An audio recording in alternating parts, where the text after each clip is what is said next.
ለማድረግ እኔም ብቻና ብቻ ማለት ነው ኢያከ ነዕቡዱ እንደምንለው ማለት ነው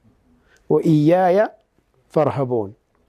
ሌላ ልትፈሩ አይገባችሁም እኔም ብቻ ፍሩ ፈላ ተኽሸው الناس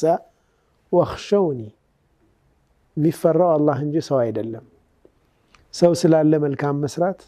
ሰው በሌለበት ጊዜ ደግሞ መጥፎ ነገር ለመስራት መነሳሳት ولا تخشوا الناس فلا تخشوا الناس واخشوني الله سبحانه وتعالى የሚፈሩትን ሰዎች ፍራቻ ልባቸው ውስጥ ያለባቸውን ሰዎች አወድሷቸዋል ምን ሲል ان الذين هم من خشية ربهم مشفقون በጣም ይፈራሉ ጌታቸውን ልባቸው ትፈራለች ምን ብሎ ይጨርሳል اولئك يسارعون في الخيرات وهم لها سابقون እንደነዚህ አይነት ሰዎች በአላህ መንገድ ላይ በመልካም ነገር ተሽቀዳዳሚዎች ናቸው ቀዳሚዎቹም እነርሱ ናቸው ይላል አላህ ተሽቀዳዳሚዎች ናቸው ለመልካም ነገር ቀድመውም ደግሞ መልካም ነገር ላይ አሸናፊዎቹ እነሱ ናቸው